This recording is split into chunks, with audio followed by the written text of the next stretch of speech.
The X Zone Radio Show with Rob McConnell is largely an opinion talk show.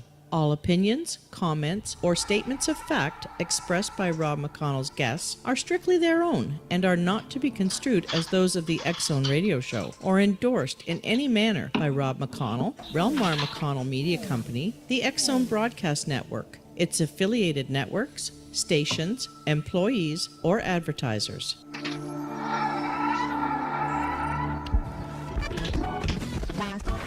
All Hit Radio.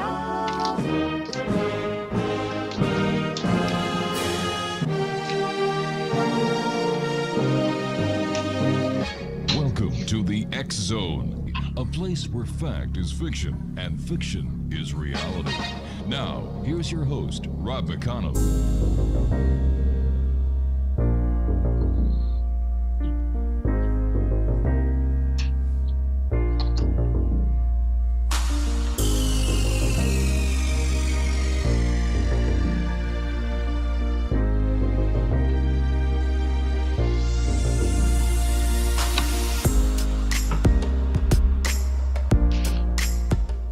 And welcome to the X Zone, everyone. I am Rob McConnell, and this hour I have got a gentleman that I've had the pleasure of having on the show before. His name is Jason Offutt, and we're going to be talking to Jason about many things this hour. We're going to be talking to him about cryptozoology as well as other things that interest Jason.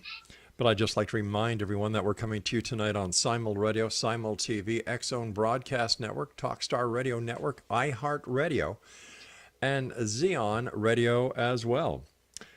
Now, my guest, as I said, is Jason Offutt. He grew up on a farm near Orrick, Missouri. In his life, he's been a farmhand, journalist, photographer, bartender, and the mayor of a small town. He's also a Dungeons and Dragons playing, Star Trek watching, conspiracy theory believing nerd. Hey, my kind of guy. Jason's books include the upcoming book on cryptozoology, Chasing American Monsters, Creatures, Cryptids, and Hairy Beasts. The novel Bad Day for the Apocalypse, its sequel Bad Day for a Road Trip, a parody of Survival Guide, 4 books on the paranormal, and others. Jason also writes a weekly syndicated humor column. He lives with his family in Northwest Missouri, where he teaches college journalism and keeps humanity safe from the inevitable invading Martian space army. Jason, welcome back to the X Zone. Great having you with us. Hey, Rob, thank you so much for having me back on. This is indeed a pleasure. Jason, tell me about the invasion of the Martian space army. Well, you know, it was told to us in great detail by that great seer H.G. Wells back in the late 1800s. Mm-hmm. So we've been preparing for some time. I'm just following what people before me have done and stocking up on beef jerky and making sure I watch the skies. Well, you know, I'm glad you're there, my friend. I'm glad you're there for us all. Congratulations on all your books, but I understand you've got a new book coming out called What Lurks Beyond. Well, yeah, I've got this. This book is it's out. It's out now, and it was really fun to research because I wrote a few years ago a paranormal column for a newspaper, mm-hmm. and I started getting all sorts of people contacting me, and I'm like, wait a second. A lot of these people are from my home state or neighboring states, and then again, oh, wait a second. A lot of these people are fairly close to where I live. So I decided, maybe I should look into somewhere very close to my house. So I picked a 100-mile radius, right? Put a pin in the map, measured out a string to see how long 100 miles would be, put a pencil on the end of it, and made a circle. And I searched for all the paranormal things I could find within that circle, and I found quite a few. Yeah, I made a mistake. What Lurks Beyond is published, but you've got the new one coming out, I believe, in March, entitled Chasing American Monsters. So we'll talk about that one later on. I'm sorry about that, my friend. No, that's okay. That's okay. So Tell me about this 100-mile circle, and what kind of events were there within that 100 miles? Well, whenever you're researching the paranormal, the first thing you find is a ton of ghost stories. Yeah. I mean, ghost stories are absolutely everywhere, as I've found all around the planet. So I found plenty of ghost stories, and I had to leave quite a few of them out because I didn't want this to be a book of ghost stories. But I also found some UFO encounters, a couple fairly famous, some that Brad Steiger had investigated, and Jacques Vallée had investigated as well, that I included. But I found a case of demon possession, of a dog man, a time travel. The late great Art Bell named this guy Madman, and just so many different types of paranormal activity just within 100 miles of my house, that it was kind of creepy and amazingly awesome at the same time. Tell me, why do you think the paranormal is so popular these days? Here we are in the year 2018, and yet the paranormal seems to be more popular now than it ever has been. It kind of comes in waves, actually. Yeah, but it is extremely popular now. Probably, and you're right, probably more popular now than it really has ever been, because our media is more invasive in our lives as it's ever been. But generally, the paranormal, the waves that come in, has to do with the economy. It has to do with the state of the world. Whenever the Great Depression hit, one of the biggest escapes for people was going to the movies and watching Dracula or King Kong or Frankenstein or The Invisible Man or those type of monster movies that came out. That kind of escapism, because there was something bad, something wicked, something that was affecting people negatively, like the Great Depression. But at the end, the good guys won. Sorry, guys, listeners, it's that was in the 1930s, so no spoilers. I didn't do any spoilers because the good guys did win. And the literature of the Victorian age had a lot to do with ghosts. Whenever World War II, we had Foo Fighters in the war zone. So whenever there is some sort of unrest, it seems that the paranormal shows its head. Whether that's because there's more energy in the world, more negative energy that the paranormal is attracted to, or we just see more things. I mean that's up for debate. Yeah, and I'm sure the media as well as the internet has a whole lot to do with it. Well, right now, right now especially, because the paranormal shows are immensely popular, and they have been for about the last 10 years. I would think. I grew up when I was a kid in the 1970s. I was glued to Leonard Nimoy's In Search of. I absolutely love that, but that was a rare show. Now they're on every network. They were the beginning, and then in the late 80s we had the X-Files and some of the other great shows that happened. Bob Kiviat's work with Fox TV, and it just seems that people started coming out of the woodwork with their stories. And I've been doing the show now going on 29 years, and there is still more and more information coming out, except there's one little problem I have with it all. The stories are the same. They vary a little bit, but still there is no evidence. Hello? Yeah, no, I was saying that I've been doing the show for nearly 29 years now. Talked to over 4,500 guests individually, at one time or another. And yet, when it comes to the claims of the paranormal, it's missing the most important element, and that is proof, evidence. Right. Yeah, and that is going to continue to be a serious problem. I wrote a piece a few years ago Mm-hmm. and put it online, and I got a lot of positive feedback and a lot of negative feedback.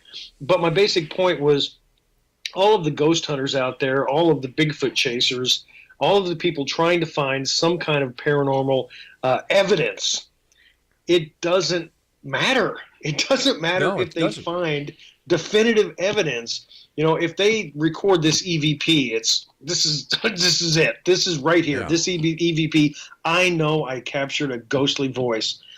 It wasn't done in a lab. It wasn't done under the scientific scruples of a doctor. Sure.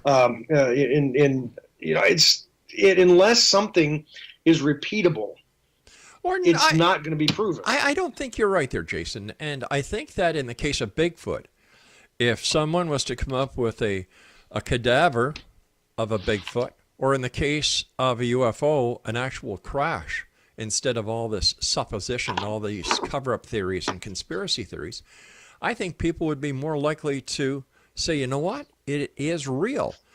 And I often wonder if ghost hunting and all the little para groups that are forming around the world is just not another way of socializing with people when you have something in common with them. And we've got to take our first break, so please stand by, Jason. Exonation, Jason Offutt is our special guest, and his website is www.jasonoffutt.com, and that's www.jasonoffutt.com. And we'll both be back as this hour continues here in the X Zone from our broadcast center and studios in Hamilton, Ontario, Canada. And you're listening to us on the iHeartRadio Network, Talkstar Radio Network, Mutual Broadcast Network, X Zone Broadcast Network, Simul Radio, and you're watching us on the X Zone TV channel on Simul TV.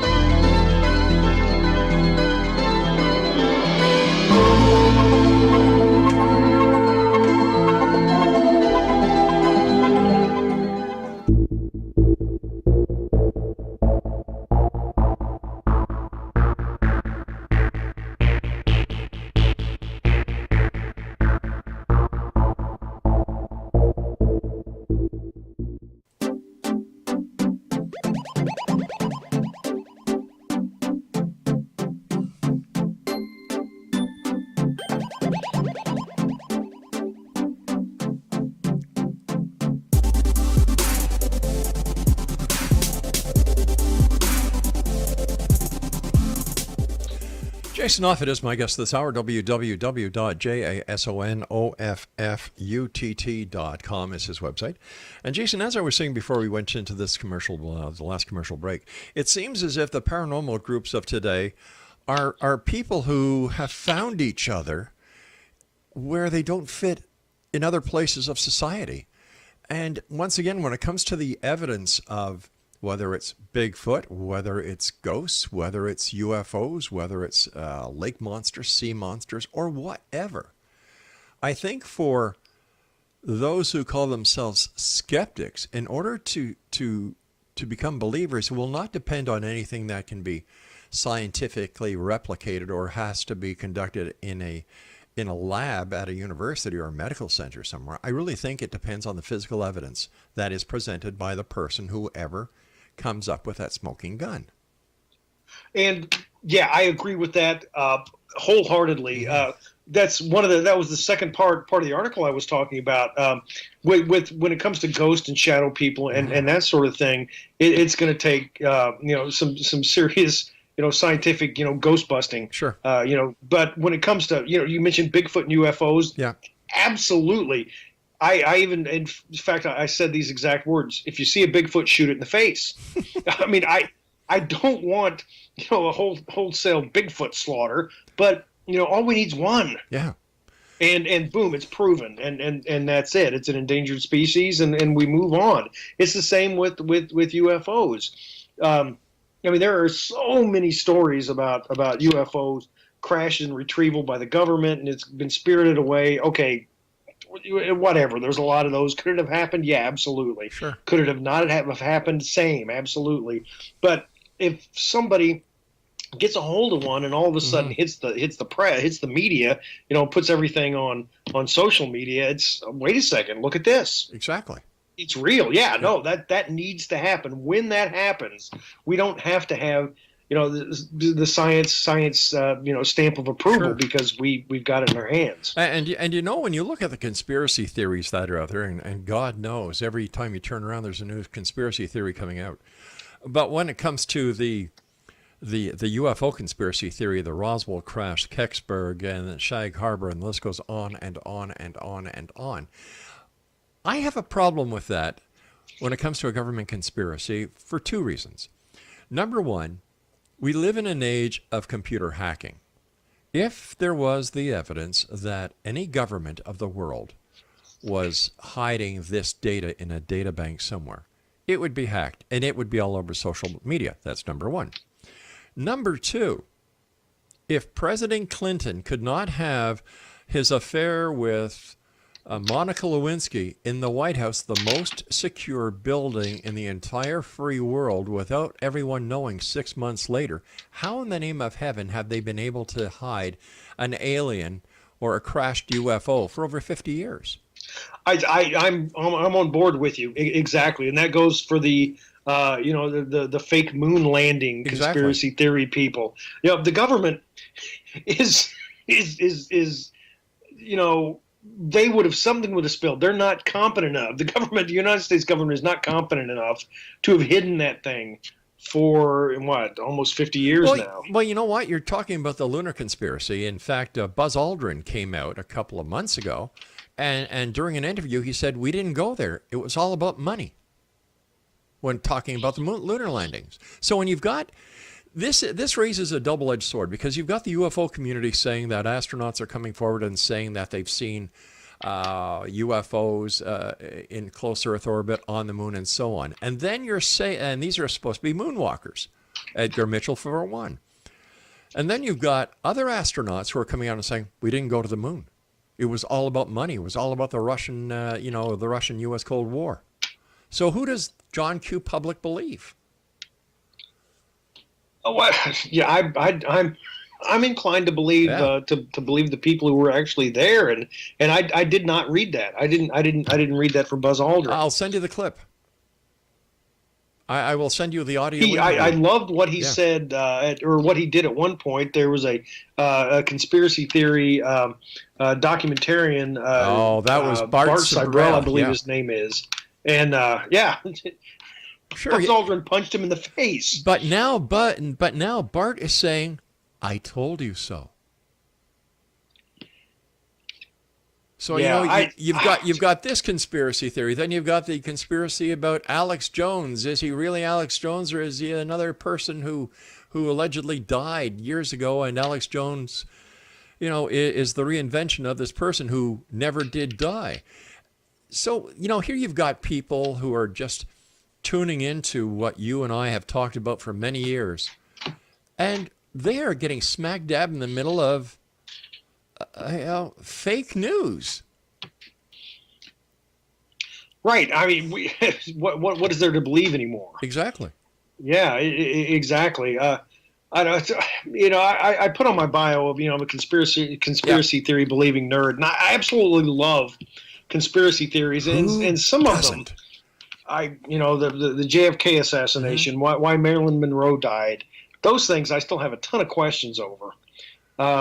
I think my favorite is the fact that one guy claims that Stephen King assassinated John Lennon. I think that's my favorite.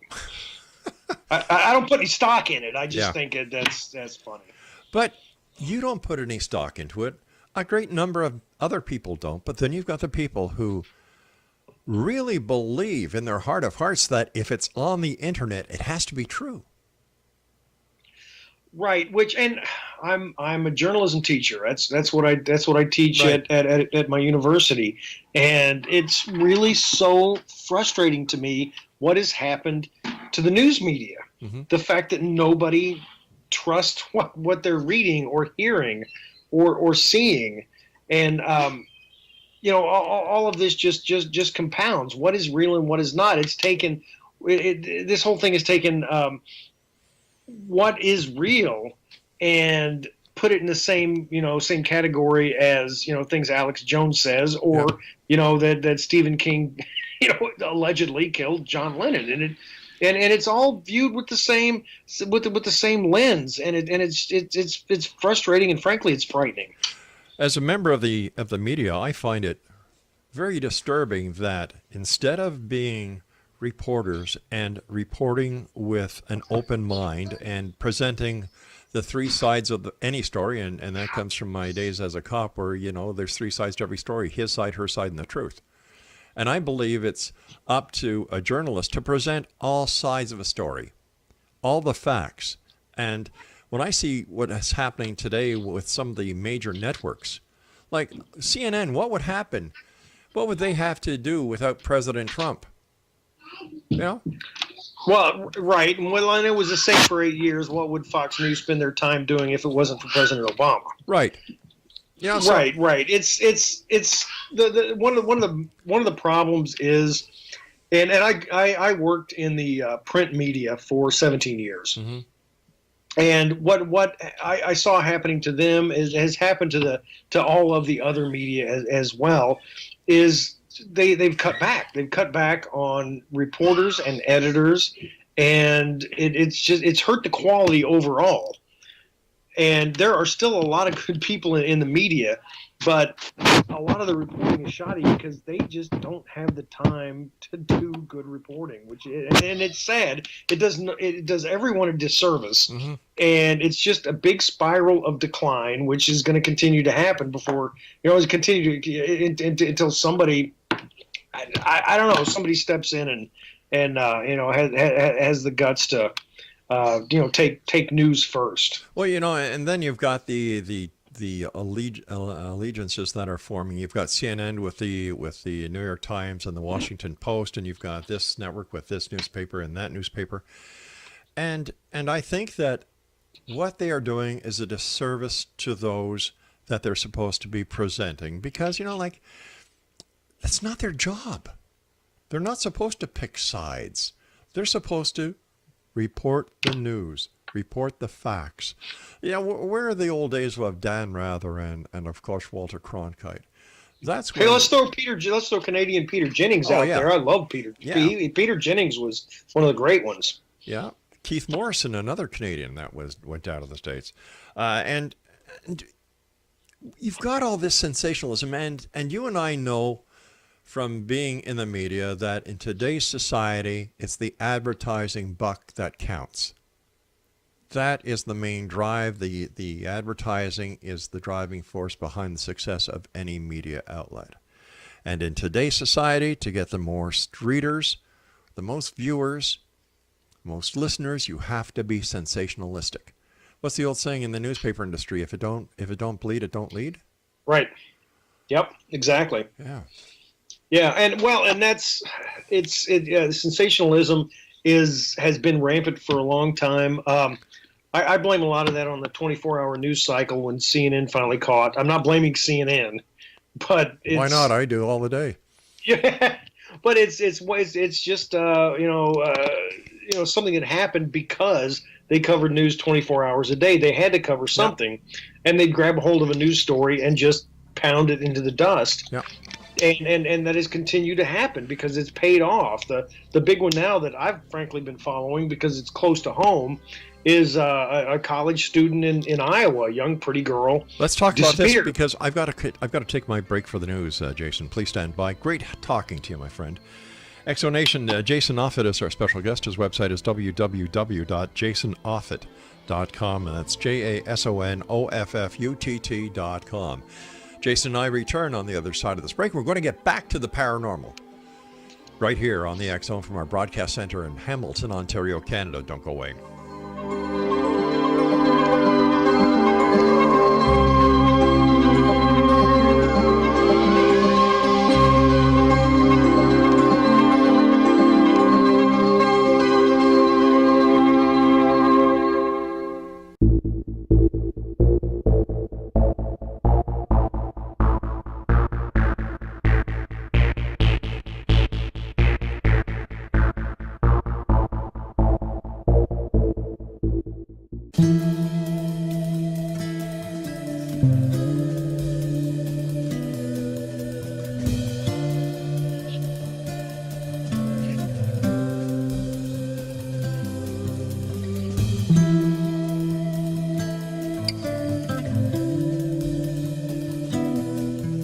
Jason Offutt is my guest, www.jasonoffutt.com. All right, before we went to the break with the news, you were just going to tell us about a story near you about a girl disappearing.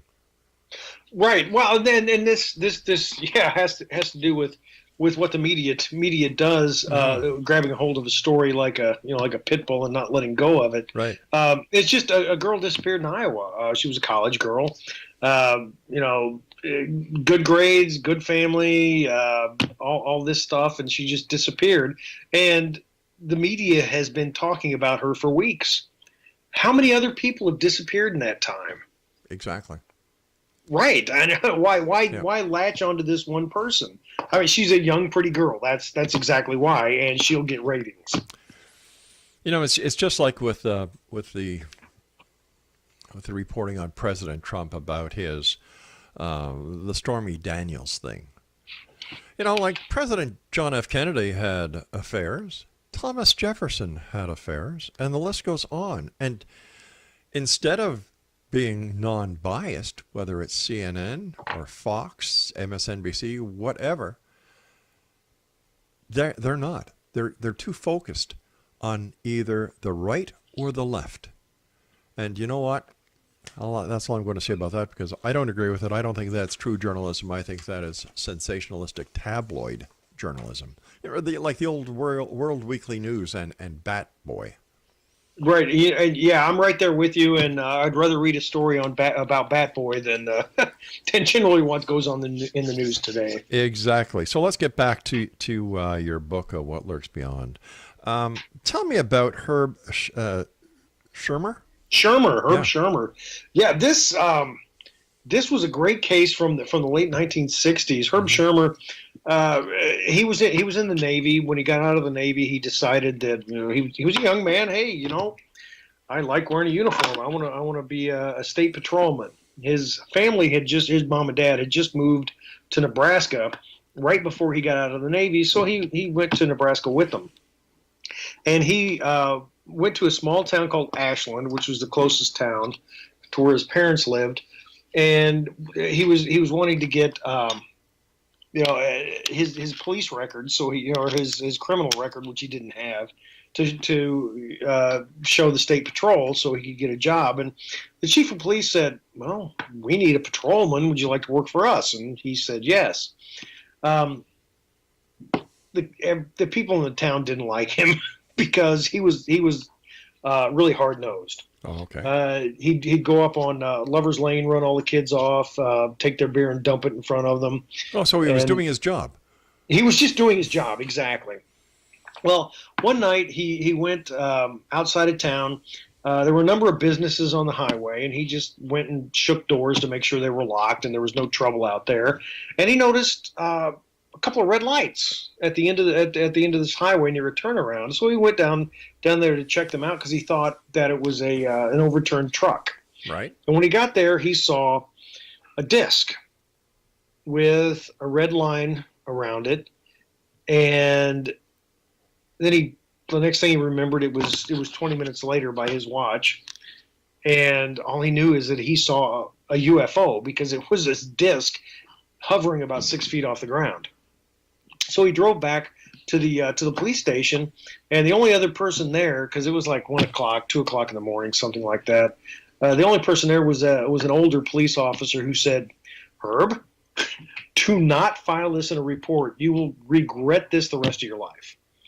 So Schirmer was young, so he wrote it in a report. And the next day, the nearest newspaper, the nearest big newspaper, the Lincoln Star Journal, wrote a story about it, and instantly he was national news. It hit the AP wire, and the press was all over him. The town didn't like that. He was hung in effigy in the local cemetery.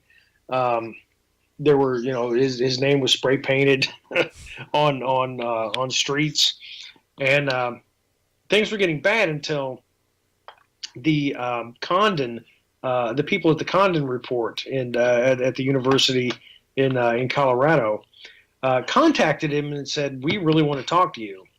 And his police chief said, "Sure, take a week off, go out to Colorado and talk to these people." And he went out there.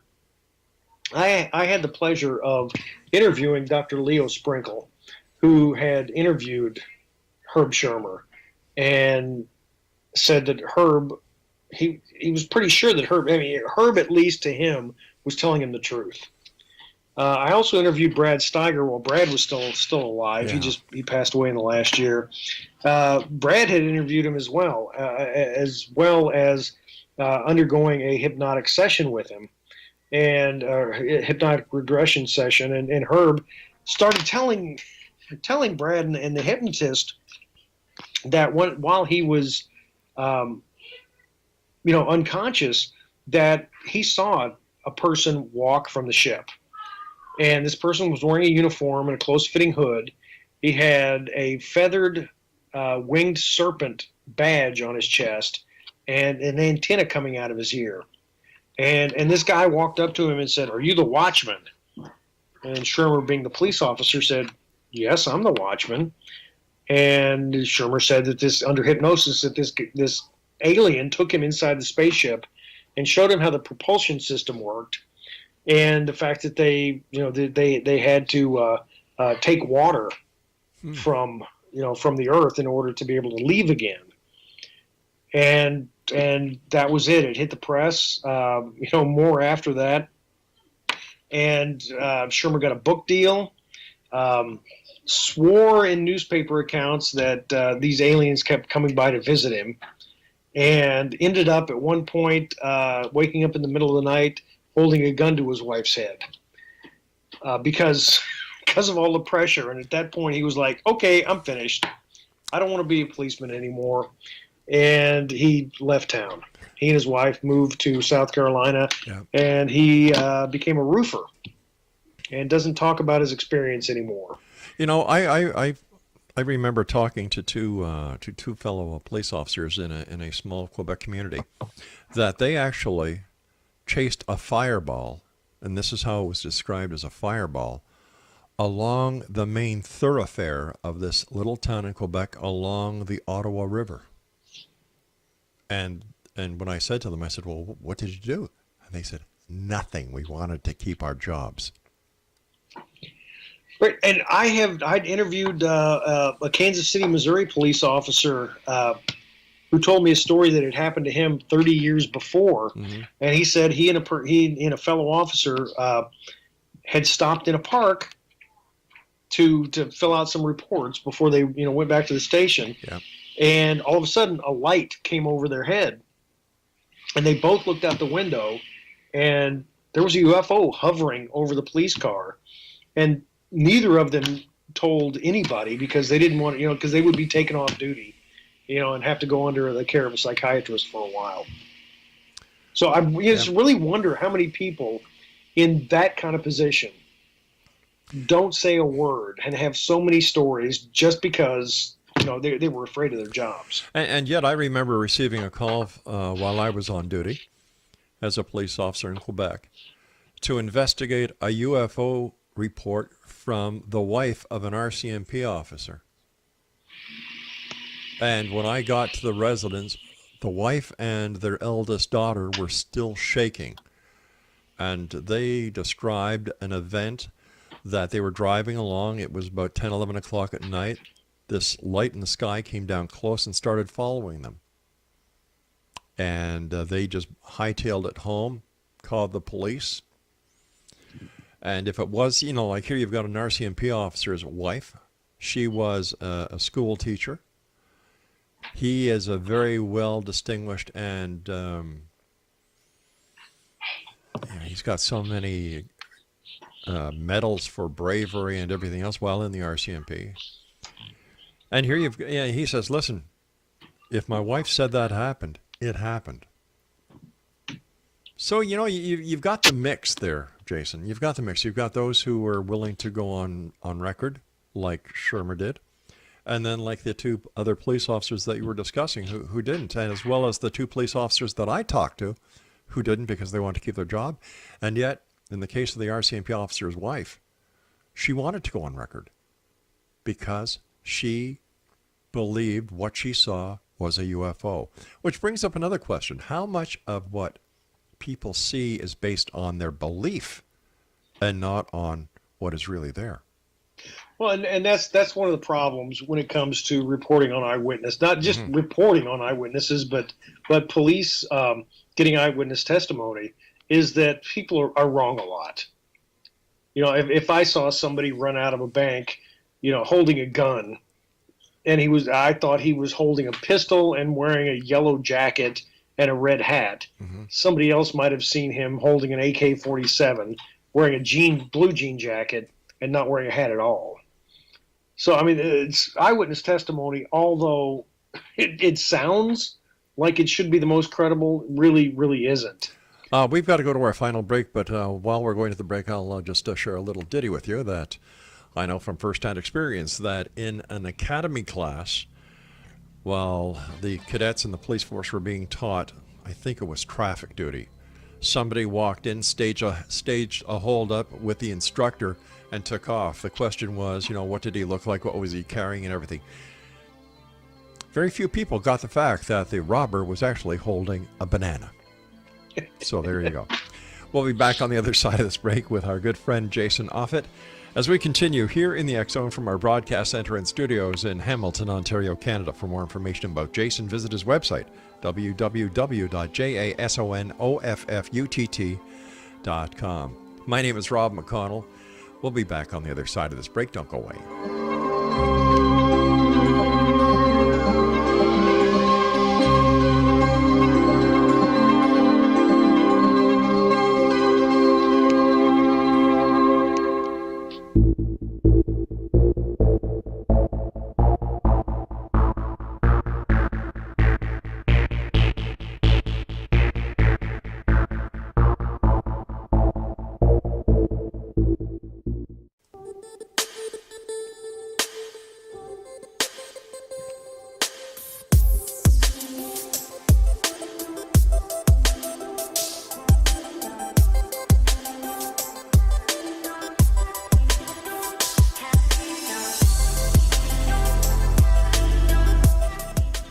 Jason Offutt is my special guest this hour, X Zone Nation. His website is www.jasonoffutt.com, and that's JASONOFFUTT.com. First of all, Jason, always a great pleasure talking to you, and looking forward to having you back on in the future. I want to thank you very much for your 6-hour course offer, but I think I'll pass that for now. You never know what will happen in the future. But, you know, talking about, first of all, Brad Steiger, a wonderful man and a great loss to the paranormal community as well as to the literary community. Art Bell, another great guy, another great loss. So just to our listeners, I've had the pleasure of talking to both these gentlemen, and they truly were great, and they certainly are legends in our own time. Well, can I interrupt you for just a second? Sure. My very, very first radio appearance, the host had interviewed Brad Steiger the show before. And the very first thing I said to him was, Mike, thank you so much for having me on right behind Brad Steiger. Just because of the fact that, you know, it was going to be a letdown because it was Brad Steiger. No, he was a great guy, and had him on the show many times, spoke to him on and off air many times, and he certainly will be missed. We were talking about Schrimmer and how he underwent hypnosis. Now, a lot of people have no faith in hypnosis. There are those people who have faith in hypnosis. And even the hypnosis, the regression hypnosis that Bud Hopkins did has now been disputed by his ex-wife or partner as it all being, you know, nothing but a lark. What is your opinion of hypnosis? At one point, I thought it was total bunk. back when I worked in the industry, I wanted to do a story. I had eventually got to the point, because in the newspaper industry, you don't get to write about the paranormal, unless something really big happens. But I had started editing an entertainment magazine for the paper I worked for, and I had a paranormal issue. And I wanted to do past life regression. So myself and another reporter who's from Hamilton, Ontario, by the way. Oh, there you go. We went to this hypnotist who did past life regression, and he was all of a sudden he was like, I don't want to do this. How about I write the story and you go into past life regression? So I did, and I didn't think I could be hypnotized. I didn't know what it would be like, but I really didn't think it would happen. And all of a sudden, a world opened up that I had never seen before. And it was like I was watching television, but with my emotions wired into the program. And I knew what I was seeing was me. Right. And I knew what I was seeing was also my wife, who was my wife now, then, at whatever time this was.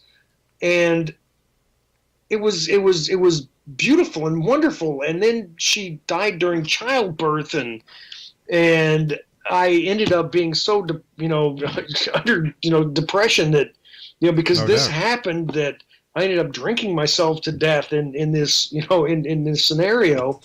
And when I was taken out of the hypnotic regression session, I was wet with tears. I was absolutely exhausted. I had been crying this entire time. Whether that was just a trick of my mind, I have no idea. It very well could have been a trick of my mind, probably was, but it could have been, me seeing a past life. But the emotions that it dragged from me were, it still hits me in the gut to this day. Wow. Once again, I believe it's a matter of personal preference if you want to believe or if you don't want to believe. But I think one of the main skewing points that I use when it comes to the validity of hypnosis is that it's not admissible in a court of law. Right. Yeah. And like I said, I don't know if, I'm not banking anything on this. I'm just saying what I felt. Oh, I see. Okay. I wouldn't, if somebody said I was hypnotized and know this, I wouldn't put any stock in it. I just know what I felt. So after studying all these cases within 100 miles, see how I'm bringing us back there, of your residence, what is your take? Did anything that happened or any witness that you talked to change your mind on something that you may not have been 100% believing in? Was there any aha moment? Was there anything that shook you at your very roots? Yes and no. When it comes to belief, Yeah. I believe what I know. I saw a full-bodied apparition as a kid, so are they ghosts? Yeah, I kind of think so. I've seen some weird things, weird lights in the sky. There's weird things up there. Are they from, Alpha Centauri? I have no idea. I just saw something weird. But what I generally do as a journalist is just I ask people questions and they tell me their stories and I write about it. Right. I think the one thing that may have gone a little ways into convincing me was because I knew the people. I went to church with them, and this boy, he was an adult when I talked to him, but he had grown up in an old house and had seen shadow people as a kid, and at one point, this one specific shadow person he knew because it retained the same shape. It kept getting closer. It kept going from the corner of his eye, more into the forefront. And then at one point, it peeled back the hood, and he could see this red face that was deeply scarred, and it started telling him to do things that he felt compelled to do. it told him other things that he didn't want to do, and it scared the hell out of him. Like this entity didn't like his girlfriend. He was like, kill your girlfriend. He didn't like his father. Kill your father. His girlfriend and father were both deeply Christian. And when this kid woke up after going to church one Sunday morning, getting a splitting headache in the church because that entity was sitting next to him, and the entity telling him to go out to his truck and just drive, this kid woke up, hours later, not knowing where he was. He'd driven hundreds of miles away. He realized at that point, there's probably a problem here. But if I would have interviewed anybody else, I would have thought, that's a cool story. I'll write about it. But I knew the people that involved, and everybody kind of corroborated this story. The father himself had seen the entity at one point. So, wow. Yeah, that made a pretty big impact on me.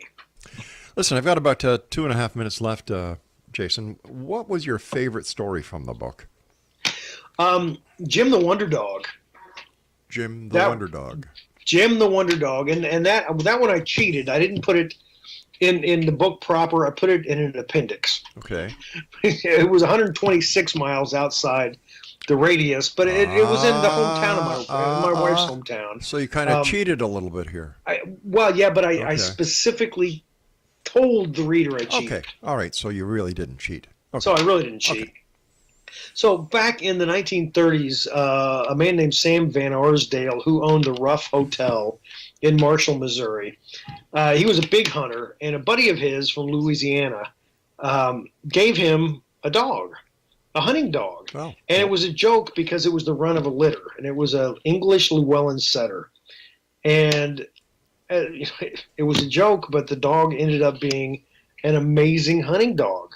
It seemed to know exactly where the birds were. And there were stories in the local magazines and newspapers about how great this dog was. And then all of a sudden, the dog owners, Sam Van Arsdale, realized that when he said things, this dog would do what he said.